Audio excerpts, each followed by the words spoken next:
Hello, everyone. Welcome to my presentation today that's based on Julia Wood's chapter on perception and communication. It's another PowerPoint, and I'm going to get right to it. Perception and communication. Here's an overview of what I'll be talking about. Human perception is constructed.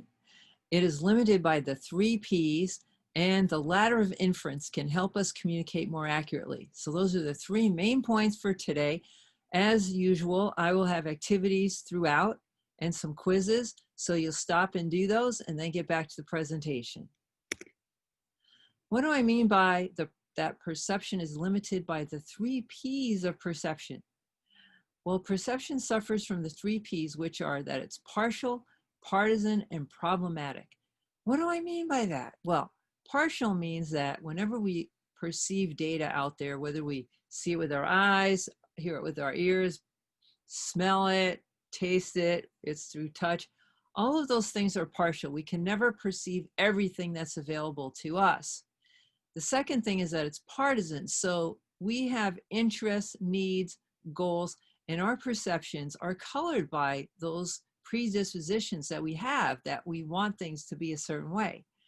Then the last is that perception is problematic. So because of the fact that it's partial and because of the fact that we are partisan, we want what we want when we want it, then that can generate some problems. So we need to be careful with perception, and it's great to have some tools for handling it more effectively. What I want you to do right now is to stop and do this activity. I want you to watch this YouTube video. The URL is available to you right there. And then as you watch it, I want you to guess the answers to these games. The person in it's going to be playing that shell game that some of you may have seen. And I want you to then, when you're finished doing the guesswork, I want you to write your responses to the prompts that are in the M4 discussion 1. So that's your first activity for today. I'll see you when you get back. The process of perception.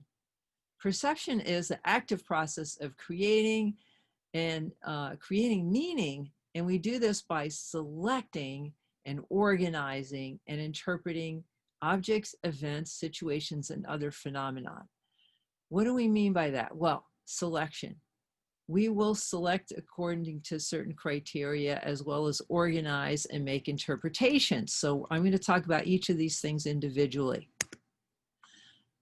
What do I mean when I say that perception is selective? Well, we select to attend to certain stimuli based on a number of factors. So I want to ask you, do you see faces or do you see vases when you see this picture over here? This depends on whether you're focusing on the blue or the white. Why you chose to focus on one on the other, who knows?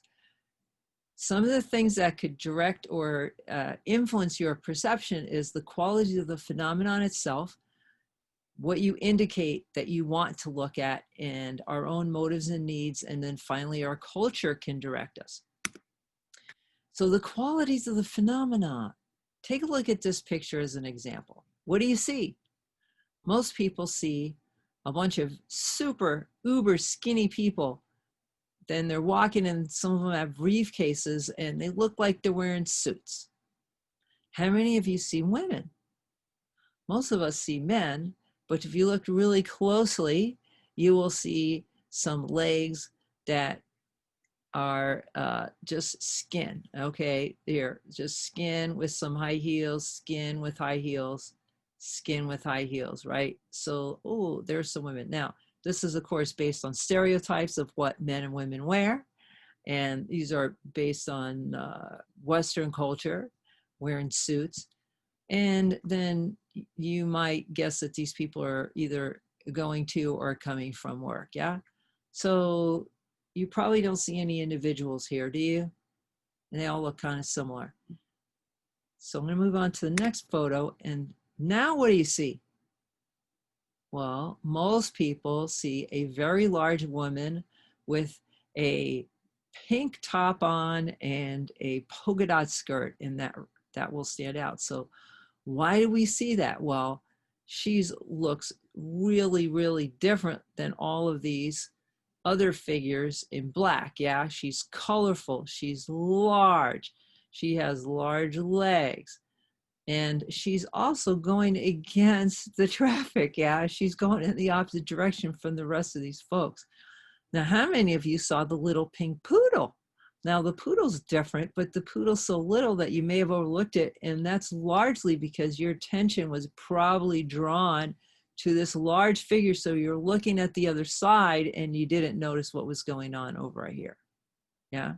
Now, that's how magicians are able to do a lot of tricks, is because they get us to look at one thing while they're doing something else that we're not looking at. Yeah. So that's the qualities of the actual phenomenon, that and how that might direct our attention in particular ways. Now, self-indication is when we tell ourselves to look for certain things. So if I'm driving and I'm running low on gas, I'm going to tell myself to start looking for gas stations. If I wasn't looking for gas, then I might be paying more attention to the beautiful scenery. If I'm studying, I might be looking for useful concepts. Or if I'm in the middle of writing a paper and I'm looking at stuff on Facebook, I might be looking for some interesting stuff that would fit with my paper. And then I might be looking for particular phenomena. So right now, a lot of people are looking at racism, aren't they? With what's happened with the police department and so on. And then more and more of it keeps getting unearthed. And then if I'm single, I might be looking for hot dates. If I'm in a relationship, I may not be thinking about people in that way whatsoever, right? I wouldn't be looking for that because I'm occupied. I don't need that. So we tell ourselves to look for certain things. That's self-indication. There's aspects of ourself that also influence what we look at. So if we have a physical state, like if I'm hungry or thirsty, then I might be looking for things. Or if I have a headache, I might perceive things. I might be in a bad mood, and then I would see things in a negative light. Emotional states, if I'm feeling sad, I might have a hard time seeing the positive in what's out there. Or if I'm super elated, everything may seem really, really positive. Now, if we have perceived needs, so if I need a job, I might be, every time I meet somebody, I might be asking them for if they know about work. Okay. And then finally, our cognitive abilities. So we have different cognitive abilities depending on our age. So children, their cognitive abilities are not as developed as adults or college students. And then people with certain areas of expertise, they see things that the rest of us don't see. So when you go to the doctor will see things about you that you might not even realize, because they're trained to look for certain types of things. When you go to a psychologist, they ask you questions because they're looking for certain kinds of things. So cognitive ability is something that you can get trained to see, or and if you don't have that training, you might not see these things. Okay, so here's another activity. It's the second for this module. So think about the ways that you've directed your perception of situations or people based on self-indication or some other aspects of the self that we just talked about. So I want you to think about the last few slides and then think of a situation where it happens to you, and then go to the M4 discussion 2 question and complete that assignment as indicated by the prompts, and then come on back to the presentation. Another factor that we all have, we all are part of some culture. Culture will also influence what we see and what we don't see. So within cultures, you have social location. So there's status, there's social status. So people are high status or lower status or medium status and so on, and that directs what you look at. Then your role, are you male, are you female, are you a teacher, are you a student? So whatever these roles are, that also draws our attention to certain things. And then the norms, what are the norms in your culture? And if people vary from the norms, you might really pay attention to that. And then your values, what you think is right and wrong. So those things, they also influence you to attend to certain things whenever you perceive situations out there. Here's another quiz. So another in terms of the semester, because it's the first quiz for today. So I want you to check your knowledge so far before we get to the end so that you have less to have to remember for the quiz. So go ahead and do quiz 1 and then come on back. The next feature of perception. So we organize the data that we see out there, we organize it. And this is referred to as constructivism. So we organize and interpret our experiences by applying these cognitive structures that are called schemata, like a scheme. The first is prototype, then we have personal constructs, stereotypes, and scripts. A prototype is a representative of a category. It's clear, it's representative of that category, and we usually build them up from our experiences. Here's an example of a teacher prototype. So this is pretty typical of the teachers I had at high school, and even some of the ones I had in college. They would be serious, you know, have their books that they check and write stuff on the board. So that's my prototype, is someone serious, committed to their profession, and so on. Prototype. Now, how many of you have seen this type of a person as a teacher, right? Have this prototype. Now, has anyone had one of these people? Okay, so if you did, this person wouldn't be a prototype because that's not your average teacher. Okay, this is a unique, unusual teacher, and you probably laughed when you saw it because, you know, this is not what you would usually see. It's the opposite of your prototype, yeah? Okay, now personal constructs are mental yardsticks that you use to measure things and put things into categories. They have bipolar dimensions. So we have nice, not nice. We have kind, unkind. We have responsible, irresponsible, and so on. So we put things into these polar opposites. Okay, so here is your nice and your kind teacher who's friendly, has a big smile, interacting with students. Now here is your unkind, not so nice teacher. Yeah, has a frown on her face. She's got her glasses kind of looking down her nose at us and so on. Yeah, so we put people into these and also situations into these into like categories that are bipolar. They have opposites. Stereotypes. Stereotypes are a huge problem. And yet we need them because they guide how to behave. So it's stereotype is a predictive generalization that's applied to both people and situations. So right, when I go to the doctor, I know that I have to show my ID and I have to check in and so on. I have to stereotype the situation, what I do every time I go to Kaiser. And likewise, the doctor also has stereotype about me, and that stereotype could be influenced by what I do for a living, the way I'm dressing, and so on. So your textbook has a really good example where if a person looks like they maybe have a substance abuse problem, then the same set of symptoms, the person might be, the doctor could be looking at it like, oh, well, they're a substance abuser or they're an alcoholic. Whereas if I know the person coming in is a working professional and I see them as responsible, the same set of symptoms, then I would maybe see them as connected to some sort of ailment as opposed to a substance abuse problem. Yeah. Now, they do allow us to make predictions, and sometimes we're accurate with our predictions, and sometimes our predictions are inaccurate, and that's where the problem lies, these inaccurate ones. And also some stereotypes, particularly of people, can cause people to treat them in a very harsh or negative way. So we're seeing that today with the way the police are treating people in categories, racial categories, and this is leading to tremendous, not only horrible problems, but also a lot of protests right now. We have huge protest movements going on because of these problematic stereotypes and ways that that police respond to people. And then we're also having problem with people stereotyping police. And we recently had a couple of police shot because of the way that police are being negatively stereotyped. attributions. An attribution, here's the definition: an explanation of something, why something happened, and or why someone acts a certain way. There's different dimensions of attributes. So there's the locus, which is where is this being directed from? Is it internal from inside the person, or is it external to a situation?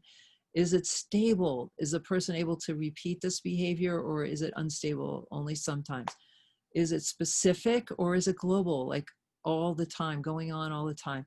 And is there responsibility from within a person, or is the responsibility coming from outside the person? So that's the dimensions of attributes. Now, attribution errors there's two types.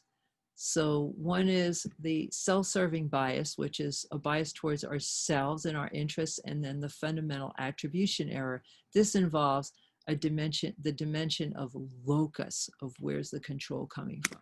Yeah. Now, the fundamental attribution error is when, if there's negative outcomes, then that is the other people have negative outcomes, or we see them in a negative light. We see that they have the locus of control in themselves, and they have control over their behavior or their attitudes that led to these negative outcomes. Whereas if we personally have negative outcomes, then we see that as not being our fault, and that our circumstances are beyond our control. So that's the fundamental attribution error.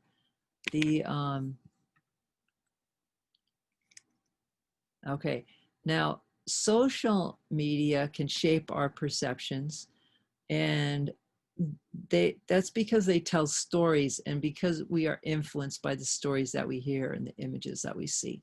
So the content of our digital media, it is influenced by our cultural membership. So we choose certain media depending on the cultural groups that we identify with and that we belong to. And those cultural groups then influence us, and then also the media that we consume within our cultural groups that influences us, okay? And then our sense of time and space are altered by social media. Things seem closer to us now than they ever did before because of the internet that didn't exist when I was your age. So things seem very, very close. And so this has all changed because of social media. We have a second quiz for this module, so I want you to go ahead and do that quiz, and then I'm going to show you some resources for trying to improve upon our ways of perceiving what's going on. The ladder of influence. This is a wonderful tool. In your textbook, there was a reading about the ladder of abstraction. Well, this tool is a little bit more useful, I think, for trying to master our perceptions and how we use them. We have at the bottom here a pool of ladders, so a pool of data. So the ladder is sitting in a pool of data, and anything that you can take in through your senses, whether it's your eyes, your ears, your nose, taste, touch, okay, all of these are your senses. So everything that comes in through your senses is data. You select some data from all these senses that you have. You select certain data and you focus on those things. So that's the first step in perception, is selecting what that data is. The second is interpreting that data. So let's take, I'm gonna take a situation where there's a new person at work, and this person comes to a meeting and keeps asking a million questions. So how do I interpret it? I interpret it as this person is high maintenance and self-centered, drawing so much attention to themselves with all these questions. Okay, so I draw a conclusion that this person's not a team player, they're self-centered, and then I act towards that person that way. I dismiss their questions, I try to avoid them, I gossip about them to other people and say this person's bad news, don't play into them, and so on. Now, whatever trip I took up the ladder, so I took this trip with all these negative interpretations and so on, That is going to then affect the next data that I choose. So then the next thing that I see about that as I'm taking in more information about this person, I keep seeing them in negative light, you know. So I see them talking at the water cooler and I'm saying, oh, look at them, just wasting time instead of working. They're so self-centered. It just reinforces that, yeah. Now, how did I decide that this person had these negative attributes? Well, maybe I didn't get enough sleep last night. This is my first interaction with them. I didn't get enough sleep. I'm really cranky and I just want to get through this meeting so that I can get on with something else because I'm feeling so cranky. I don't want to be around people. And then that made me interpret their interruptions in a negative kind of way. Now, let's say that I got plenty of sleep. And in fact, I just got off 2 weeks vacation and I'm in a great mood. Now, the same behavior of them asking questions, I could perceive since I'm seeing them for the first time is like, wow, this person is super involved and really curious. What a great team player. So the same data, the same behavior, I could interpret in a totally different way as based on what's going on with me, myself, and my interest. Now, I could also have negative interpretations because I'm threatened because maybe there's a scarcity of resources, there's cutbacks in the business, and I'm afraid that there's going to be cutbacks in my department and maybe my projects are going to get changed in ways that I don't like. So I don't like having this new person around. They're a threat to me. So that changes my perceptions of their behavior. Yeah. So I'm motivated to find ways to discount this person so that they're not a threat to my resources. So all of these things influence perception. Now, are we stuck with these things? No. We can use this ladder as a tool for trying to deal with our perceptions more effectively, okay? So first thing is distinguish between facts and inferences, okay? Go back down the ladder, go back down to the actual data and see. Pay attention to how you're making the interpretations. Pay attention to what's going on in your head, in your body. What are you feeling? Are those influencing your perceptions? Pay attention to that, okay? Check them against other possible interpretations. You can talk to other people. If you're working on a team, you could see how other people are perceiving things. You could ask the person questions about what they're doing, okay? The last thing here is monitor your labels. So once you've labeled something, it freezes your thought. You know, you just kind of get stuck with those thoughts and it's hard to see another way. So I want you to pay attention to those labels and monitor them. So if I label this person as self-centered, whoa, that's a really big label to put on somebody. And then it freezes everything I see about this person, then gets filtered through that label. So remember that labels are powerful and see if you can just stay within the realm of perception with looking at the data. So instead of saying that's self-centered, saying, well, that's a lot of questions, and think about, you know, why is this bothering me? Am I afraid we're not going to get through all the information, or is something else going on? Some good questions to ask yourself, okay, or good phrases to think about when you're interpreting. One of the things you can say is, I noticed this. I noticed there were a lot of questions. And then you could say, I wonder why this person's asking a lot of questions. Are they curious? Are they uninformed? Are they afraid? You know, what are the different reasons why? So I wonder lets you consider different ways to interpret as opposed to just sticking a label on right away. So I notice and I wonder are great ways to think. I have another activity now. Okay, this is called the 9-dot problem. And what I want you to do is get out a piece of paper and make 9 dots, and then see if you can connect all these 9 dots with 4 straight lines without lifting your pen or pencil off of that sheet of paper. After you've completed it, then I want you to go to discussion 2 on Canvas. Once you're done, yay, here you are back, okay? Here's some guidelines for improving your perception and your communication. Recognize the 3 P's of perception, that it's always partial, it's always partisan, it's always problematic. Avoid trying to read people's minds, okay? Ask people questions instead of trying to read their mind when you see something. So instead of reading your mind, And when she's asking too much questions, I could say, hey, I'm wondering what's happening for you. I notice you're asking a lot of questions. What's going on? You know, and then maybe I get an actual reason rather than the one that I make up. Check your perceptions with other people. Distinguish between facts and inferences. Guard against your self-serving bias. Recognize when you're being biased. And the fundamental attribution error. We always give ourselves positive intentions, and we give other people negative intentions. And then monitor your labels. So those are the guidelines. So in sum, what we have looked at is that perception is something that we actively construct it based on these constructs that are in our brain, and also based on ourself and our motivations, what we need, what we want, and so on. Culture is also a factor. We have this marvelous tool, the ladder of abstraction, a conceptual tool to remember how it is that we take those perceptions and interpret them. And then we see that we can go back down the ladder of perception, back to the realm of the data, to think about it in different ways instead of being stuck, frozen in one way of looking at things. So that's all for this week. I look forward to seeing you again in class on Wednesday. We're going to do more with this. This is a really fun topic.